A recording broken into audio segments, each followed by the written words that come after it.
열왕기하 7장 3절에서 8절까지 우리 한 절씩 교독하겠습니다.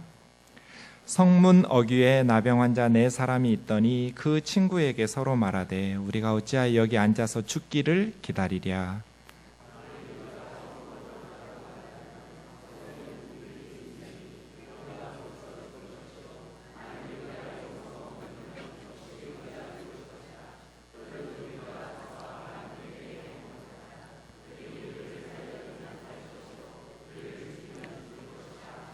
아람 진으로 가려 하여 해질 무렵에 일어나 아람 진영 끝에 이르러서 본즉 그곳에 한 사람도 없으니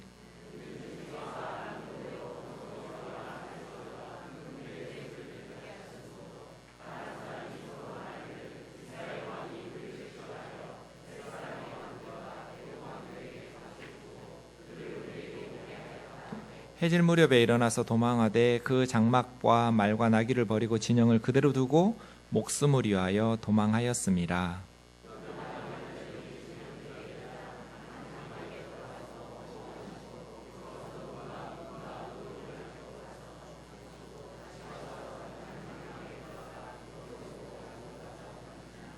아멘. 열왕기하 세 번째 시간입니다. 열왕기서는 계속 말씀드리는 것처럼 솔로몬의 통치부터 남유다 예루살렘의 멸망까지 약 400여 년간의 이스라엘의 역사를 설명하고 있는 성경입니다. 이스라엘 역사가 세 부분으로 이렇게 열왕기서에 기록되어 있는데 솔로몬 때까지는 12지파가 전체 한 나라로 이루어졌기 때문에 열왕기상 11장까지는 솔로몬의 통치, 통일왕국 때였고요.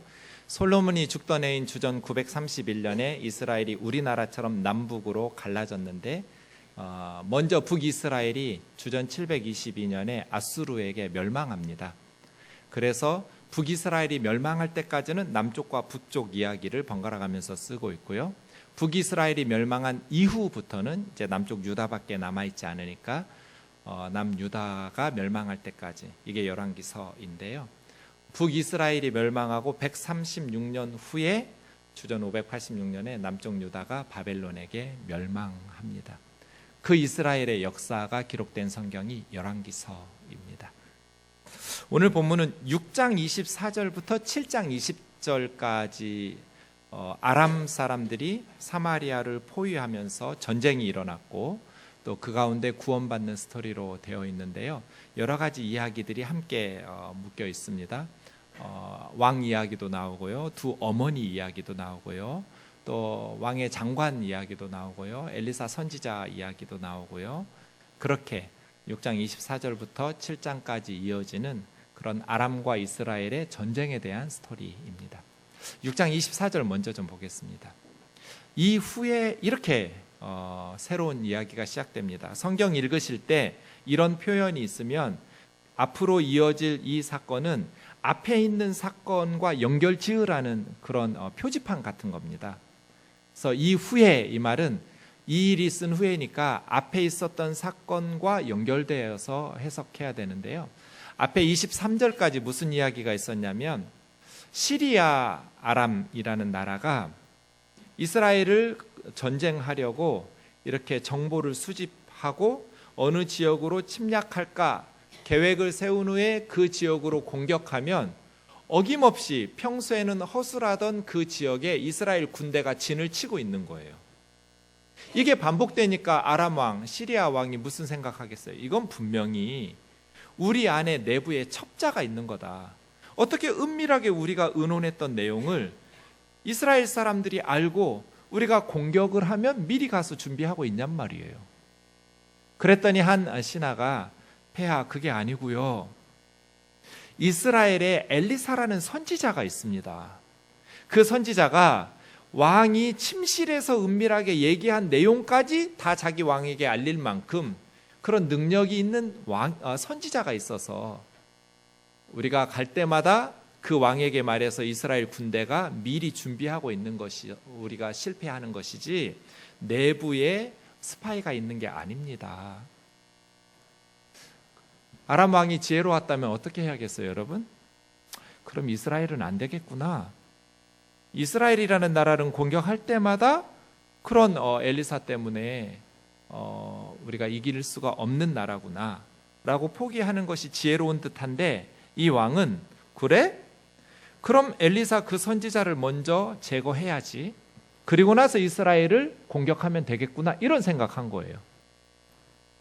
군대가 어디로 오는지 하나님께서 알려주셔서 다 이렇게 준비하고 있는 선지자가 자기 죽이려고 오는 아람의 군대에게 제거되겠어요? 그런데 이 아람의 왕은 선지자부터 제거하고 이스라엘을 치자, 이런 생각을 내려서 그 선지자 어디 있는지 알아보라고 했더니 도단이라는 도시에 있다는 걸 알아냈어요. 도단은 요셉이 형들의 미움을 받아서 팔렸던 도시가 도단이죠.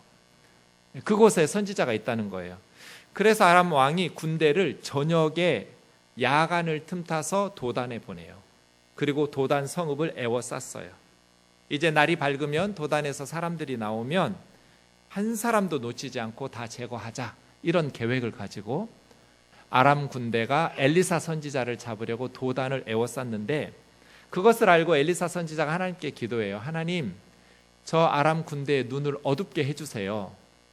그래서 아람 사람들이 보지 못하는 어두움에 취해 있어요. 그래서 선지자가 그 군대에게 가서 너희들이 찾는 사람에게로 내가 인도하겠다, 여기 아니다 해가지고 마치 동화책에 피리 부는 사나이가 쥐들을 끌고 이렇게 가는 것처럼 엘리사 선지자가 이 아람의 군대를 데리고 수도 사마리아로 가요. 그리고 나서 아람의 군대가 포위됐겠죠.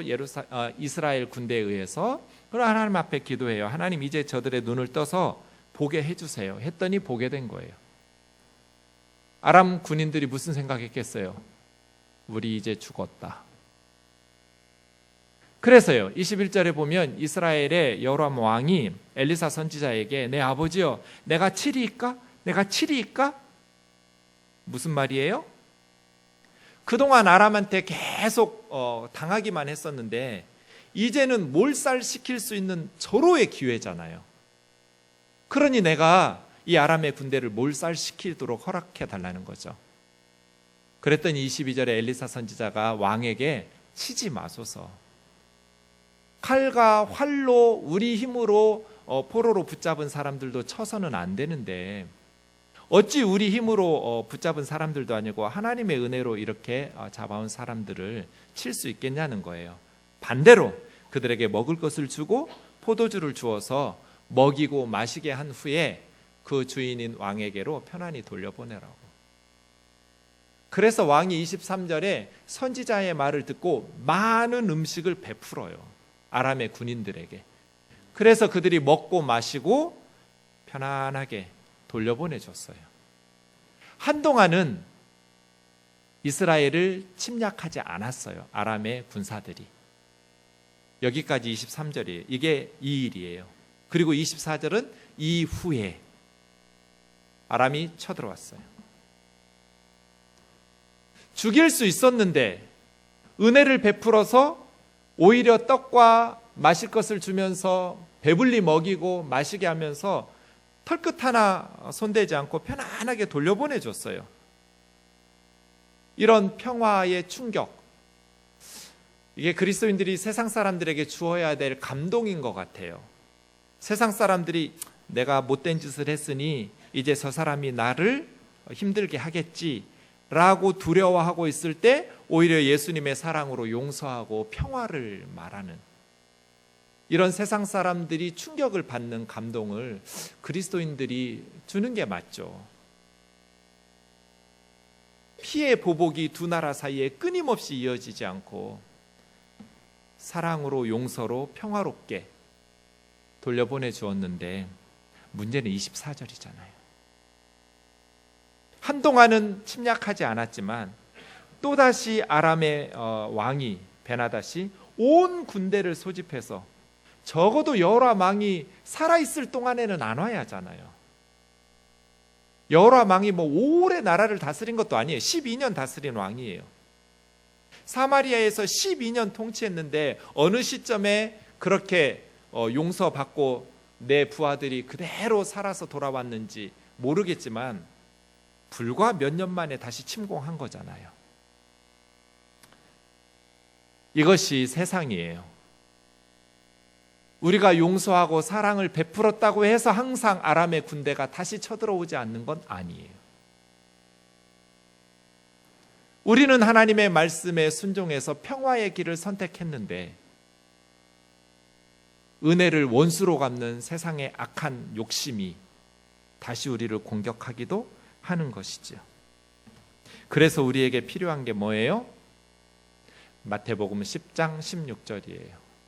같이 읽겠습니다. 시작. 보라 내가 너희를 보냄이 양을 이리 가운데로 보냄과 같도다. 그러므로 너희는 뱀같이 지혜롭고 비둘기같이 순결하라. 예수님께서 예수님의 제자들인 우리를 세상에 보내시는 것이 양들을 이리에게 보내시는 것 같아요. 맹수들이 우글거리는 세상에서 양같이 순한 그리스도인들이 어떻게 살아갈 수 있을까요? 두 가지가 필요하다는 거예요. 뱀처럼 지혜롭고 비둘기처럼 순결하라. 세상이 악하니까. 어떤 그리스도인들은 지혜롭긴 해요. 악한 세상에 이용당하지 않아요. 그런데 악한 세상에 맞대응하면서 살다 보니 순수한 마음을 잃어버렸어요. 같이 악해져 버려요. 지혜로워지긴 했는데 세상의 악한 사람들을 상대하다 보니 나도 악해지는 거예요. 주님은 뱀처럼 지혜롭고 비둘기처럼 순결하라. 어떤 사람들은 비둘기처럼 순결하긴 해요. 참 순수하고 착하게 살아요. 그런데 지혜가 없어요. 그래서 맨날 당해요. 이것도 어리석은 거죠. 주님이 원하시는 게 아니에요.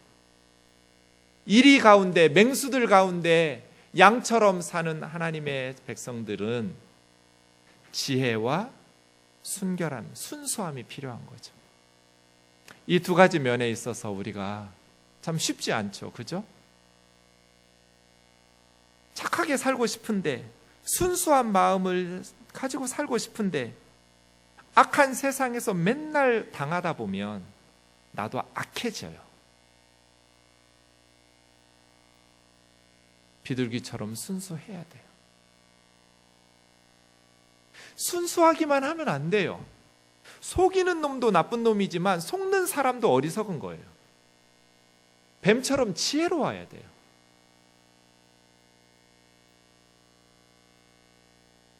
용서해 줬어요. 몰살시킬 수 있는 아람의 군대를 오히려 떡을 먹이고 포도주를 주어 마시면서 은혜를 베풀어 주었어요. 그러면 24절은 없어야 하잖아요. 그런데 어디 세상이 그래요? 한동안은 침공을 안 하던 아람 군대가 다시 물밀듯이 파죽지세로 모든 도시들을 함락시키고 수도 사마리아를 에워쌌어요. 그래서 뱀처럼 지혜로웠다면 여호람 왕은 방비했어야죠. 국력을 기르고 하나님 앞에 영적으로 바로 섰을 뿐 아니라 군사력을 증강시키고 경제력을 증강시켜가면서 아람과 다른 나라의 외적의 침입을 준비했어야죠. 그런 본인의 책임과 의무를 다하지 못한 것 같아요. 25절, 아람 사람이 사마리아를 에워쌌더니 그 성읍 안에 갇힌 사마리아 사람들의 굶주림이 극에 달했어요. 시골에서 올라오는 곡물이 차단돼 버리니까 이제 사마리아 성읍 안에 갇힌 이 사람들이 얼마나 힘들었는지 먹을 게 없어서 굶주려서 죽어가고 있어요. 전쟁이 가슴 아픈 것은 전쟁을 통해서 희생당하는 사람들, 부상당하는 사람들, 그리고 그동안 고생해서 쌓아놓았던 집과 건물들이 무너지고 밭과 산들, 포도원들, 과수원들이 다 황폐하게 되는 것도 괴롭죠. 그런데 정말 괴로운 것은 인간의 밑바닥을 봐야 되기 때문이에요. 강원용 목사님이 쓰신 역사의 언덕에서라는 책에 보면 한국 전쟁에 대해서 이런 표현을 씁니다. 전쟁이 악인 것은 다른 무엇보다 그것이 인간의 가치를 부정하고 인간에 대한 신뢰를 저버린다는 데 있다. 전쟁은 인간이 믿고 있는 모든 아름다운 세계를 파괴시켜 버린다. 평소 친구니 이웃이니 선배니 스승이니 하는 아름다운 관계 속에서 억제하고 감추어 왔던 인간의 이기적인 본성이 전쟁이라는 극한 상황에 처해지면 아주 적나라하게 그 모습을 드러낸다. 그래서 전쟁이 괴로워요. 25절 보세요. 지금 사마리아 성읍에 굶주림이 극에 달했어요. 그러면 하나님 믿는 사람들이잖아요. 그래도 이스라엘 백성들이라면 어떻게 해야 돼요? 콩 한 조각도 나눠 먹어야죠. 그런 어떤 마음은 없다 하면 적어도 공물을 가진 사람들, 기득권을 가진 사람들이 굶주림에 처한 사람들에게 물건을 값을 주고 팔 때 어느 정도 해야 하잖아요. 그런데 나귀 머리 하나가 은 80세겔이에요. 나귀는 레위기법에 의하면 이스라엘 사람들은 부정한 짐승이어서 먹을 수 있는 짐승이 아니에요. 먹으려면 발굽이 갈라지고 되새김질을 해야 돼요. 나귀는 부정한 짐승이에요. 그나마 나귀 머리는 버리는 거래요. 먹을 수 있는 게 아닌데 평소에는 먹지도 못하는 것을 은 80세겔, 200g이 넘는 엄청난 7장 1절과 비교해 보면 은 1세겔이면 큰 밀가루 한 사알을 20리터를 살 수 있는데, 그래서 온 가족이 먹고 배불리 먹고 며칠을 먹을 수 있는 돈인데 은 80세겔로 나귀 머리 한 마리. 비둘기 똥이 뭔지 성경학자들이 고민해요. 정말 비둘기 똥을 먹었을 것 같지는 않고요. 문맥상 그렇게 형편없는 먹을거리, 곡식. 그래서 어떤 영어 성경은 특정 어떤 콩이라고, 빈이라고 해석하기도 했어요. 그런 인간이 먹을 수 없는 그런 하찮은 음식물도 은 5세겔. 그러니까 이 말은 전쟁을 이용해서 돈을 버는 사람들이 있었다는 거예요. 그 대상이 자기 백성인데. 전쟁이 고통스러운 이유는 평소에 감추어져 있던 이기적인 인간의 본성이 적나라하게 드러나기 때문이다. 이게 괴로워요. 더 괴로운 일이 26절에 나와요. 이스라엘 왕이 나오니 한 엄마가, 여인이 왕에게 도와달라고 그래요. 나의 주 왕이여 도우소서. 그랬더니 왕이 뭘 도와달라는 말 듣지도 않고 지레 짐작으로 내가 하나님이 아닌데 하나님이 돕지 않으시면 내가 어떻게 돕느냐고. 나는 하나님이 아니라고. 내가 타작마당에서 돕겠냐, 포도주 틀에서 돕겠냐. 이런 기근의 시대에 내가 무슨 수로 너를 도울 수 있겠느냐. 이건 겸손하고 정직한 고백이에요. 고대에는 왕들이 다 신의 자손이에요. 천자, 천왕 다 신의 혈통이에요. 당군왕건 보세요. 고조선의 지배계급은 옥황상제의 아들인 환웅의 아들이에요. 신의 씨라는 거잖아요. 옥황상제의 혈통이라는 거잖아요. 저 북한의 악한 정권이 백두 혈통이라고 뻥치는 것처럼 고대에는 다 이런 식의 종교를 이용해 먹었잖아요. 그러니 가나안 사람들, 문헌을 연구해 보니 가나안 주변의 모든 나라들이 대부분 왕은 신의 혈통이어서 신이, 하나님이 이 왕을 통해서 우리의 어려움을 돕는다, 이렇게 생각한 거예요. 그런 생각에 대해서 이 여호람은 나는 하나님이 아니라고, 하나님이 돕지 않으시면 나는 도울 수 없다고 자기의 무능과 이걸 겸손하게 고백하는 거죠. 그런데 왕이 물어요. 무슨 일이냐고, 뭘 어떻게 돕는지 드러나 보자는 수로 물었더니 이 엄마가 왕이 예상하지 못했던 끔찍한 얘기 하는 거예요. 이 여자가 굶어 죽게 생겼으니 나에게 오늘 네 아들 삶아 먹자, 내일은 우리 아들 삶아 먹고. 그래서 어제 내 아들 삶아 먹었다는 거예요. 근데 이 여자가 이제 네 아들 내놔라 했더니 자기 아들 숨겼다는 거예요. 그래서 왕은 최고 재판장이니까 재판 내려달라는 거예요. 전쟁이 고통스러운 것은 인간의 밑바닥을 보기 때문이에요. 굶어 죽게 생겼어요. 그랬더니 애들 삶아 먹자는 거예요. 그래서 삶아 먹었어요. 그런데 이 여자가 이제 자기 아들 차례가 되니까 자기 아들을 숨겼다는 거예요.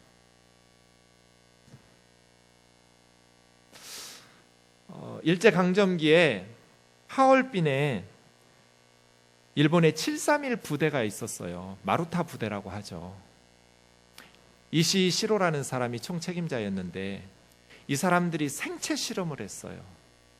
민간인과 포로들을 대상으로 의학 정보를 수집하고 생화학 무기를 개발한다라는 명목하에 생체 실험을 하면서 말로 다 설명할 수 없는, 차마 인간으로 할 수 없는 아주 잔악한 짓들을 실행했어요. 그 중에 하나가 모성애 실험이에요. 엄마들의 자녀를 향한 사랑이 얼마나 한지 보자.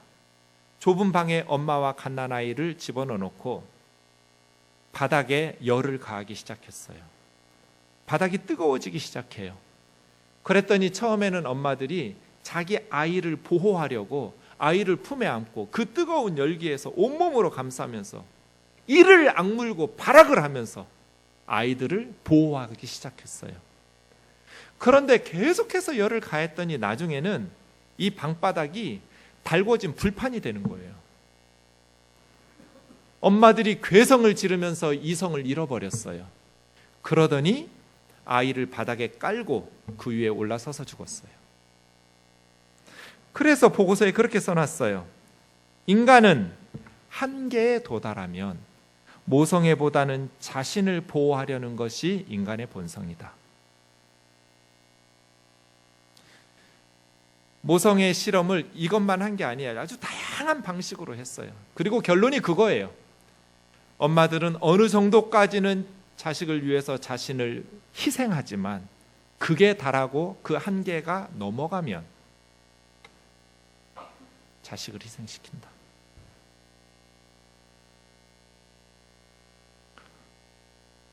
이시 시로는 무죄 판결을 받고 편히 살다가 1959년에 식도암으로 죽었어요.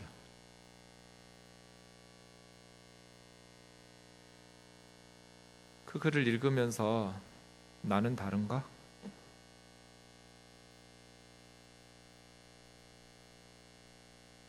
내가 아빠 역할을 할 수 있는 것도 하나님 은혜구나. 저와 여러분이 엄마 역할을 하고 아빠의 역할을 하면서 아이들을 위해서 희생할 수 있는 것도 하나님의 은혜예요. 우리 속에 착하고 이타적인 본성이 있어서가 아니라 우리의 착한 마음도 있지만 악하고 이기적인 마음들로 있어서 가장 사랑하고 소중하게 여긴다고 말하는 가족조차도 자식조차도 극에 달하고 한계를 넘어서면 희생시킬 수 있는 짐승만 또 못한 것이 사람이라고. 그래서 우리는 항상 기억해야 돼요. 하나님의 은혜를 사모하면서 살지 않으면 나는 언제든지 짐승만 또 못한 인간이 될 수 있구나. 하나님의 은혜가 아니면, 하나님의 사랑이 아니면 나는 언제든지 짐승만 또 못한 사람으로 살아갈 수도 있구나. 겸허히 인정하셔야 될 것 같아요. 자식을 삶아 먹었어요. 이 엄마들이 특별히 악한 엄마들이 아니에요. 이성을 잃어버린 엄마들도 아니에요. 생각하고 판단해서 결정하고 행동으로 옮겼어요. 말짱한 정신을 가지고 삶아 먹었어요. 그게 인간이에요. 왕은 아무것도 할 수가 없었어요. 이 엄마를 감옥에 넣을 수도 없고 이 엄마들을 정죄하고 심판할 수도 없었어요. 단지 왕이 할 수 있는 건 자기 옷을 찢는 거, 자기 옷을 찢을 수밖에 없었어요. 그랬더니 왕 속에 굵은 베옷을 입고 있었어요. 하나님 앞에서 회개하고 있는 거예요. 백성들의 고통에 동참하고 있는 거예요. 자기는 왕이니까 먹을 거 있었겠죠. 굶주리지 않았겠죠. 하지만 이 여호람은 착한 왕이에요. 백성들의 굶주림과 고통에 함께 동참하고 있었어요. 그런데 갑자기 31절에 왕이 더 이상 못 참겠는지 사밧의 아들 엘리사의 머리가 오늘 그 몸에 붙어 있으면 하나님이 나에게 벌 위에 벌을 내리시기를 원한다고. 오늘 안으로 내가 반드시 엘리사의 목을 칠 거라고 분노 폭발하고 있어요. 왜요? 왜 갑자기 모든 책임을 엘리사에게 돌리고 있을까요? 31절만 보면 하나님이 나에게 벌을 내리시기를 원한다고 하는 걸 보니 하나님을 버린 것 같진 않아요. 엘리사에 대한 불평과 원망이 가득한 것 같아요. 그렇죠? 그런데 32절에 엘리사 집이 나오는데 장로들이 엘리사와 함께 있었고 저 살인자의 자식이 나를 죽이려고 내 목을 베어가려고 군대를 보냈다. 그 뒤를 따르고 있다. 이런 32절의 말 후에 33절 보시면 왕의 신하들이 와서 엘리사에게 한 말이 있어요. 이 재앙은 여호와께로부터 나왔으니 어찌 더 여호와를 기다리겠느냐. 왕의 말이에요. 왕이 이렇게 전하랍니다. 그러니까 31절과 33절을 연관 지으면 여호람 왕은 엘리사만 미워하고 버리겠다는 게 아니에요. 더 이상 하나님은 기다릴 수 없다. 이런 결론을 내린 거예요. 왜 이런 결론을 내렸을까요? 이 재앙이 왜 하나님으로부터 나왔어요? 아람 군대로부터 나왔지. 배은망덕한 베나닷 왕으로부터 시작된 것이지 왜 하나님으로부터 나왔어요? 이게 사람들이에요. 지금 여호람 왕은 엘리사만 죽이고 싶은 게 아니에요. 할 수 있으면 하나님도 죽이고 싶은 거예요. 지금까지 하나님을 기다렸어요. 굵은 베옷을 입으면서 하나님 앞에 회개하면서 기도했어요. 그런데 어미가 자식을 삶아 먹을 지경에 이르도록 하나님은 방치했어요. 기도에 응답하지 않으셨어요. 그때 엘리사 선지자가 나에게 이 아람의 군대를 몰살시키도록 그때 하나님께서 허락만 해주셨어도 이런 비극적인 상황은 없었을 거예요.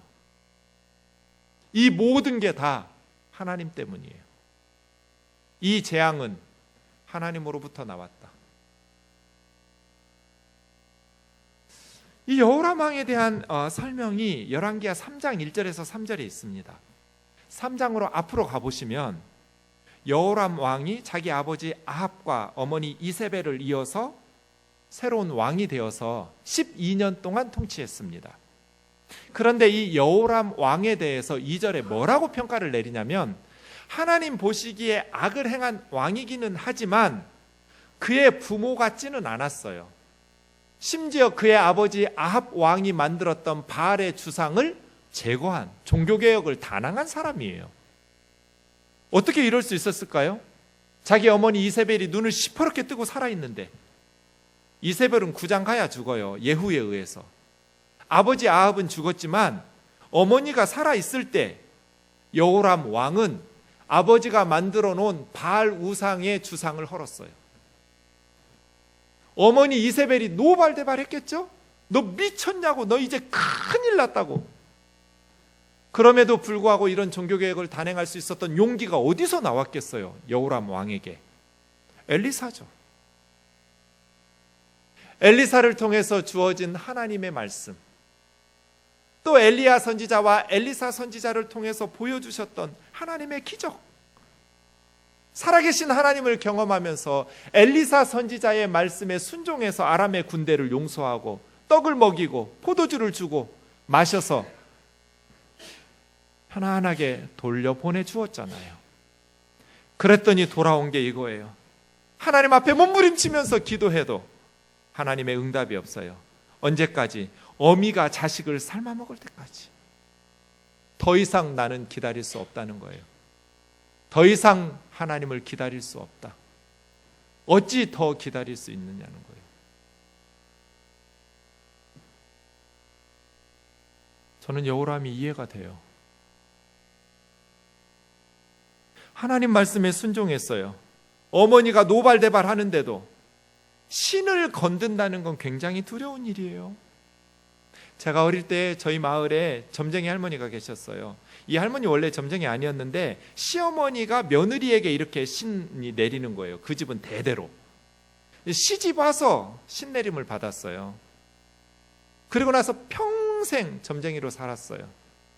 근데 자기 며느리가 똑똑한 며느리예요. 이 며느리가 어머니를 두고 예수를 믿어버렸어요. 그러지 않으면 자기가 점쟁이 될 판이에요. 그러니 나는 점쟁이 하기 싫다고. 그렇게 해서 더 이상 신내림이 멈추고 그 대대로 내려오던 그 우상숭배가 끝나는데, 끝내는 방법이 교회 나가는 방법밖에 없는 거예요, 이 할머니가. 그래서 교회를 나오기 시작했는데, 교회를 나왔는데 전 되게 무서웠어요. 이렇게 왠지 그 할머니 하기 무서웠어요. 근데 이 할머니가 자기가 평생 섬겼던 그 방이 있잖아요. 그 기도하던 방을, 그걸 없애지를 못하는 거예요. 교회 나왔음에도 불구하고. 자기에게 그 신이 해코지 할까 봐. 그래서 목사님이 오셔서 벽지 다 뜯어내고 거기 올려놨던 그런 도구들 그 옆에 집 앞에 밭으로 다 꺼내놓고 불 질렀던, 제가 어릴 때였는데 그 모습이 아직도 생생해요. 신상을 헐어버리는 거 아무리 가짜라 해도 쉽지 않은 일이에요. 그런데 여호람은 바알의 주상을 제거했단 말이에요. 종교개혁을 단행했어요. 하나님 말씀 순종했어요. 선지자의 말씀에 순종했어요. 그런데 이런 비극이 찾아오면 안 되잖아요. 하나님이 도우셔야 하잖아요. 적어도 어머니가 자식을 삶아 먹을 때까지 기도 응답 안 하시면 안 되잖아요. 그래서 더 이상 나는 하나님을, 엘리사를 죽이겠다는 건 하나님 제거하겠다는 거예요. 어쩌면 선지자의 말을 듣고 바알을 제거하면서 하나님 말씀에 순종하면, 하나님 뜻에 순종하면 하나님께서 이 땅에서 평화로운 나라, 형통한 성공을 주시리라고 믿었던 어리숙했던 등신 같은 자기 자신을 증오했을지도 몰라요. 차라리 하나님 믿지 말걸, 어줍지 않게 내가 선지자 말 듣고 그냥 세상 방식대로 하면 몰살시켜 죽여야죠. 아람의 군대는. 괜히 하나님 말씀 순종하다가 이게 뭐예요? 어쩌면 어리석은 자신의 선택을 후회하고 한탄했을지도 모르겠어요. 우리 교회 다닐 때 이런 일 종종 있지 않나요? 예수님 믿어서 너무 행복했어요. 그런데 시간이 흐른 후 예수 믿기 전에는 상상하지도 못했던 고통이 찾아왔어요. 저 다음 주에 어느 교회로 설교하러 가요. 오후에. 20년 전에 우즈베키스탄의 대학교 3학년 아들이, 너무 똑똑한 아들이에요. 교회 청년 회장이었는데 청년부원들과 함께 단기 선교 갔다가 죽었어요. 그 20주기 기념 예배 드린다고 설교 좀 해달라고 그래서 신경성 형제, 띠인들교회 개척 바로 한 해 전에. 그래서 그 다음 해부터 우리가 매년 우즈벡 단기 선교를 갔었어요. 설교 준비가 안 돼요. 아직까지 일주일 남았는데. 너무 가슴 아파서. 차라리 얘가 교회 안 다녔으면 대학교 3학년 그 잘생기고 똑똑한 아이가 죽지 않았을 거잖아요. 단기 선교 갈 일도 없고 가서 죽을 일도 없잖아요. 그 형제는 선교사가 되기로 헌신한 형제란 말이에요. 그렇게 리더십이 있고 신실한 믿음의 청년회장이었는데 너무너무 착하고 성실한 아이였더라고요. 그런데 그 부모의 가슴을 갈기갈기 찢어놓고 죽었어요. 차라리 하나님 믿지 않았더라면 내 자식을 잃지 않았을 텐데. 지금 북한에 예수 믿고 감옥에 있는 성도들이 많아요. 죽기 전에는 못 나와요. 살아나온 사람이 없어요. 감옥 안에서 뭐 하겠어요? 지금 남쪽에 그렇게 부모가 감옥에 있거나 순교당하고 살아남은 자녀들이 있어요. 저도 몇 명 아는데 예수 안 믿어요. 갑자기 부모가 총살당했어요. 알고 보니 예수 믿은 죄예요. 가장 큰 죄예요, 북한에서는. 그리고 나서 자기가 어떻게 됐겠어요? 꽃제비가 됐어요. 거지가 돼서 굶어 죽는 애들이 너무나 많고요. 성폭행 당하고 노예가 되고 팔려가는 성도의 자녀들이 너무 많아요. 마지막까지 그 부모가 무슨 기도했겠어요? 지금 감옥에서 우리 형제 자매들이 무슨 기도하겠어요? 하나님 지켜주셔야 하잖아요. 적어도 엄마가 아이를 삶아 먹으면 안 되잖아요.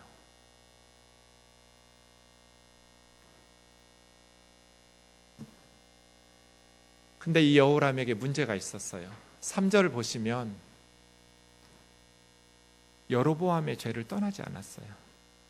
이 느밧의 아들 여로보암은 베델과 단에 금송아지 만들어 놓은 거예요. 그러니까 이 여호람은 아합의 아들임에도 불구하고 아합이 만들어 놨던 우상을 제거했어요.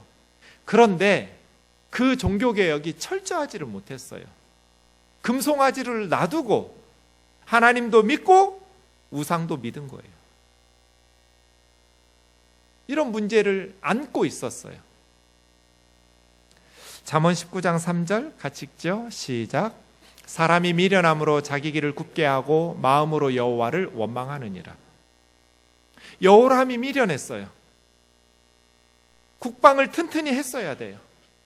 준비했어야 돼요. 그렇게 파죽지세로 사마리아가 에워싸이면 안 됐어요. 그런데 사람들이 미련하고 어리석어서 자기 길을 망쳐놓고 마음으로 하나님을 원망해요. 우리는 그렇지 않나요? 그래서 엘리사를 죽여야겠다는 거예요. 엘리사는 뭐 해야 될까요? 7장 1, 2절에 보시면 말씀을 선포하죠. 하나님의 사람은 하나님의 말씀을 선포하는 사람이에요. 사랑하는 형제 자매 여러분, 이 세상 가운데 우리는 선지자예요. 하나님의 말씀을 우리만 알아요. 예수 그리스도의 생명의 길을 우리만 알아요. 그래서 우리의 사명은 세상에서 하나님의 말씀을 선포해야 돼요. 그런 세상은 어떤 세상이에요? 믿음으로 산다고 해서 형통한 세상이 아니에요. 예수 믿는 우리 집이 좀 사업도 잘 되고 애도 명문대 가고 하면 좋겠는데 안 믿는 친척들보다도 더 어렵게 사니까 전도가 안 돼요. 세상은 그런 세상이에요. 우리가 믿는 하나님은 그런 하나님이에요. 그럼에도 불구하고 우리는 엘리사 선지자처럼 여호와의 말씀을 선포해야 돼요. 구원을 선포해야 돼요. 내일 이맘때 사마리아는 곡물 가격이 회복될 거다. 그랬더니 2절에 한 장관이 하나님이 하늘의 창문을 여신 듯 그런 일이 가능하겠냐고 믿지 못하겠다고 말했어요. 매우 현실적인 사람이에요. 그래서 선지자가 말해요. 그거 네 눈으로 볼 거다. 근데 너 먹지는 못할 거다. 그렇게 예언을 해요. 7장 3절부터는 나병 환자 4사람이 있어요. 나병에 걸리면 성읍에서 쫓겨나요. 이 사람들은 어디에도 낄 수 없는 주변인이에요. 사마리아로 갈 수도 없고 아람 군대로 갈 수도 없는 그저 버려진 사람들이에요. 그런데 이 사람들이 발상의 전환을 일으켰어요. 굶주렸겠죠. 언제까지? 죽기 직전까지. 그런데 이 사람들은 가위바위보 하자. 그래서 우리 4명 중에 한 사람 삶아 먹자. 이렇게 하지 않았어요. 어떤 생각을 했냐면 사마리아로 가면 거기도 굶주리고 있으니 우리 굶어 죽을 거다. 아람으로 가자. 여기 그대로 있으면 어차피 죽을 거니까 아람 사람들은 곡식이 있으니까 아람 곡식이 있는 아람 군대에게로 가서 항복하자. 우리를 불쌍히 여기서 먹을 거 주면 살 거고 우리 죽이면 어차피 죽을 거니까 그들 손에 죽을 거니까 어차피 죽는 건 똑같지 않냐. 이런 혁명적인 생각을 한 거예요. 그래서 아람 군대에 갔어요. 갔더니 사람이 하나도 없는 거예요. 먹을 거 입을 거 그대로, 금은 보화까지 그대로 놔두고 군인들이 사라져 버렸어요. 하나님께서 선지자 엘리사의 말씀처럼 아람 군대에 역사하셨는데 군대가 밀려오는 환청을 들었어요. 아람 사람들이. 분명히 이스라엘 왕이 헷 사람들, 페니키아 사람들하고 이집트 사람들에게 돈을 주어서 용병을 사들였다. 그래서 군대가 밀고 오는 거다. 걸음아 나 살려라. 뭐 이것저것 챙길 여력도 없이 그대로 달아나 버렸어요. 그것을 알고 이제 이 4명의 나병 환자들이 어떻게 하는지 8절 9절에 나오는데요. 3가지 동사가 원문에 보면 연달아 나와요. 먹었다, 마셨다, 취했다. 당연히 먹어야죠. 지금 굶은 지 음식 구경한 지 얼마인지 기억도 안 날 거예요. 그러니 먹어야죠. 먹었으면 또 마셔야죠. 그리고 금은 보화를 가져다가 숨겨놨어요. 그 다음에 다시 왔어요. 다른 장막에 들어가서 뭐 했을까요? 이제 먹고 마실 필요는 없죠. 사람은 배부르면 더 못 먹어요. 네. 먹고 마시고는 패스. 취했어요. 그리고 가서 또 숨겼어요. 이 사람들 나쁜 사람들이에요? 아니죠. 우리 같으면 어떻게 했을까요? 저도 저렇게 했을 거예요. 9절. 그러다가 생각했어요. 서로 말하는데 우리가 이렇게 하면 안 된다.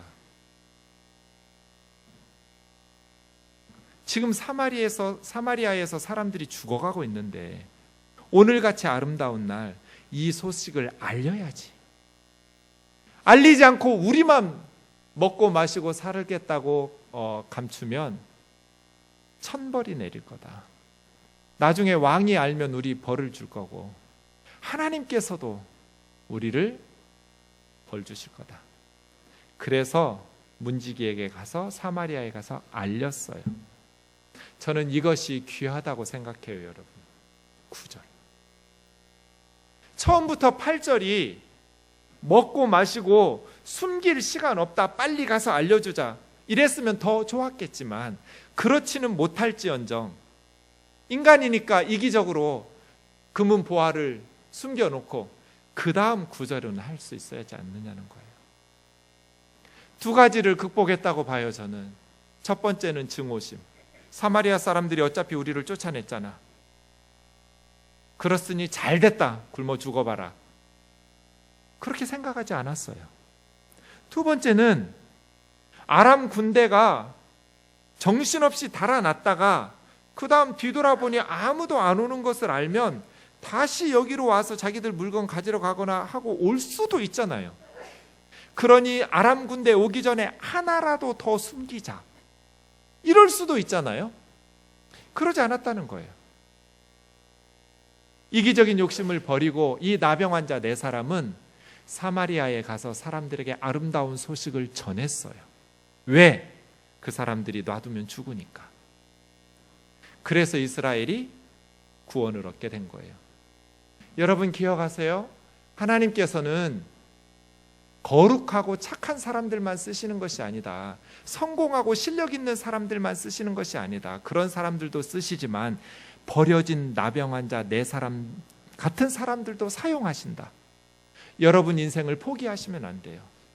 세상 사람들은 별 볼 일 없다고 무시할지 모르겠지만 우리가 이렇게 구절과 같은 마음만 가지고 있어도 우리는 세상 사람들을 살리는 하나님의 도구가 될 수 있어요. 아멘이죠? 단 우리는 전해줘야 돼요. 예수 그리스도의 복된 소식을 전해줘야죠. 제가 신방 가면 아이들에게 물어요. 너 나갈래? 뒷돈 댈래? 목사님 무슨 말씀이세요?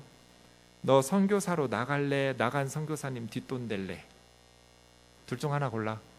항상 물어요. 애들이 대답해요. 예전에는 나간다는 애들이 종종 왕왕 많이 있었는데 요즘은 거의 다 뒷돈 댄다고 그래요.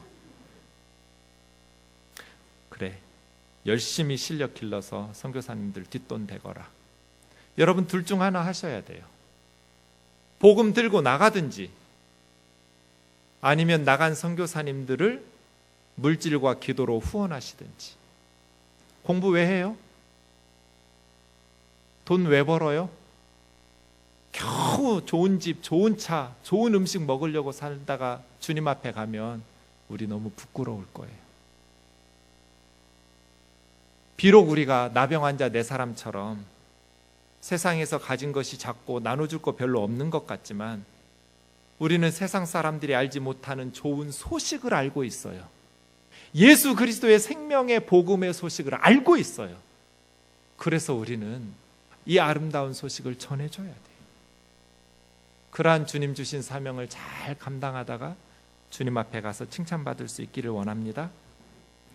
이 나병 환자 네 사람, 이 소식을 전하지 않으면 우리에게 벌이 있을 거야. 저는 그리스도인들이 이 생각을 가져야 된다고 봅니다. 이 복음을 전하지 않으면 벌이 임할 거야. 나만 천국 가면, 우리 식구만 구원받으면 이건 벌 받을 짓이야. 이 아름다운 소식을 전해 주어야죠. 마지막 17절에서 20절에 보면 그 장관 얘기가 다시 나오면서 이 전쟁 스토리가 마무리됩니다. 왕이 그 장관에게 성문을 지키라고 해서 이 소식이 전해진 백성들에 의해서 그 장관이 밟히면서 죽습니다. 네가 눈으로는 볼 텐데 먹지는 못할 거라는 엘리사 선지자의 말이 이 장관에게 그대로 성취됐죠. 우리에게 믿음이 필요한 이유이겠습니다. 말씀을 정리해 보겠습니다. 저는 이 말씀을 가지고 오랫동안 이런 고민을 했습니다. 도대체 하나님이 이 본문으로 나에게 무슨 말씀을 하시고 싶은 거지? 도대체 이 본문은 우리에게 어떤 메시지일까요?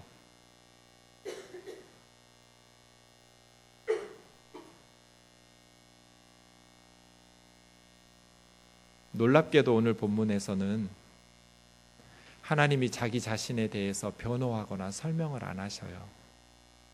네가 바알의 주상은 없앴지만 베델과 단의 금송아지를 숭배하니, 여전히 우상 숭배하니 내가 아람의 군대를 통해서 너희 백성들을 한다. 이런 설명이 없어요. 심지어 아들을 삶아먹은 어미들이 악하다거나 형벌을 받는다거나 그런 정죄하는 설명도 없어요. 하나님은 이 고난의 원인에 대해서 설명하지 않으세요. 우리는 기억하죠. 하나님을 잘 섬기면 세상에서도 형통할 것이라고. 뭔가 불순종하고 악을 행하면 세상에서도 고난을 받을 것이라고. 그러나 성경은, 하나님은 그렇게 설명 안 하세요. 욥기를 읽어보세요. 엄청난 비극적인 상황에서 욥은 계속해서 하나님에게 물었어요. 이 고난의 원인이 뭐냐고. 욥기 끝까지 읽어도 하나님은 욥에게 설명 안 하셨어요. 단지 욥에게 하나님께서 원하신 것은 어떤 상황에서도 네가 나를 신뢰할 수 있냐, 그 말씀만 하셨어요. 우리 청년들을 데리고 세월호 기독인들에게 가서 설교를 하고 예배를 인도하다 보니 그 유가족들과 몇몇 분들과 친하게 되었어요. 친하게 되니까 저에게 질문을 던져요. 목사님, 하나님이 왜 그러셨을까요?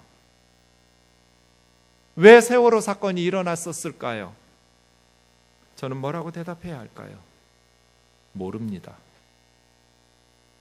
저는 하나님께서 왜 그러셨는지 모르겠습니다. 인간이 어리석음으로 길을 굽게 하고 하나님을 원망하는데, 인간이 어리석었죠. 어른들이 탐욕스러웠어요. 그런데 왜 죄 없는 아이들이 죽어야 되는지 저는 몰라요. 단지 제가 할 수 있는 것은 울고 있는 엄마 아빠 곁에서 같이 울어주는 것, 믿음 잃지 않도록 말씀 전해서 붙들어주는 것, 그래서 천국에 있는 아이들과 다시 만날 수 있도록 그 믿음을 지켜주는 것. 원인은 몰라요. 여호람의 문제 제기는 옳았어요. 여호람은 하나님 말씀 순종하다가 망했어요. 선지자에게 묻지도 말았어야 돼요. 뭘 물어요? 몰살시켜야지, 원수인데. 계속해서 이스라엘을 침공하는데. 나만 집의 어린 계집도 이스라엘 여자예요. 계속해서 이스라엘 사람들을 잡아다가 노예로 부려먹고 사람을 죽이고 약탈해가는 아람 군대를 뭘 선지자에게 묻고 자시고 할 게 뭐 있어요? 왕의 체면 살리는 거죠. 이럴 때 몰살시키고 백성들에게 칭찬받아야죠. 그런데 여호람은 선지자의 말에 순종했어요. 하나님 말씀에 순종했어요. 그랬더니 엄청난 비극을 만났어요. 어떻게 하나님을 더 기다려요? 사랑의 하나님이 그러시면 안 되잖아요. 전능하신 하나님이 그러시면 안 되잖아요. 이스라엘의 하나님이 그러면 안 되잖아요. 나 그 하나님 믿고 우리 아버지가 세운 바알의 신상 제거했는데.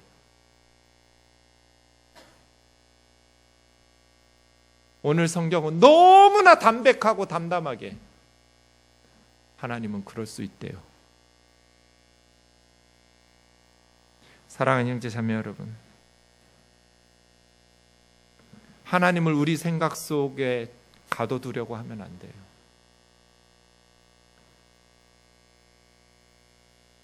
하나님의 정의는 죽은 후까지 가면 완벽해요. 그러나 이 세상에 살아있는 동안에는 하나님은 정의로우신 분처럼 행동하지 않으실 때가 많아요. 악을 행한 사람들이 오히려 세상에서 성공하고, 정직하고 착하게 사는 사람들이 오히려 세상에서 손해보고 망할 때가 많아요. 그래서 이 세상이 전부라면 하나님은 정의로우신 역사의 주인이 아니에요. 그러나 하나님께서 정의로우신 역사의 주관자이신 것은 이 세상이 끝이 아니기 때문이에요. 우리는 언젠가 하나님 앞에 서서 최후의 심판을 받을 거예요. 악을 행한 사람들은 하나님께서 심판하시고, 의를 행한 자들은 하나님께서 칭찬하실 거예요. 사랑하는 형제 자매 여러분, 어떤 상황에서도 끝까지 주님 붙들고 믿음 잃지 않고 살아가는 저와 여러분 되기를 주의 이름으로 축원합니다. 많이 들었던 설교처럼 기도 열심히 하고 열심히 봉사하고 열심히 순종하면 만사 형통하게 하시는 하나님이 아니실지라도, 때로는 하나님 앞에 베옷을 입고 몸부림치면서 기도하고 말씀대로 순종하면서 살려고 몸부림치다가 오히려 안 믿는 사람들에게 손가락질 받고 조롱받고, 너 그러려고 예수 믿었냐고 이런 소리를 듣는 한이 있어도 하나님은 나를 사랑하시고 나를 위해서 그의 아들을 십자가에 아낌없이 내어주시는 사랑의 하나님을 고백하고 찬송하면서 어떤 상황에서도 예수 그리스도 포기하지 말고 끝까지 그리스도 예수 안에서 믿음으로 승리하며 하나님 앞에 섰을 때 잘했다, 착하고 충성된 종이라고 칭찬받는 저와 여러분 되기를 주의 이름으로 축원합니다. 교회 다니는 것, 예수 믿는 것 쉽지 않습니다. 때로는 믿지 않는 사람들보다 훨씬 더 힘겨운 인생을 살아가기도 합니다. 때로 교회에서 목사들한테 속기도 하고, 교회에서 오히려 경성 형제 가족처럼 비극적인 상황을 겪기도 합니다.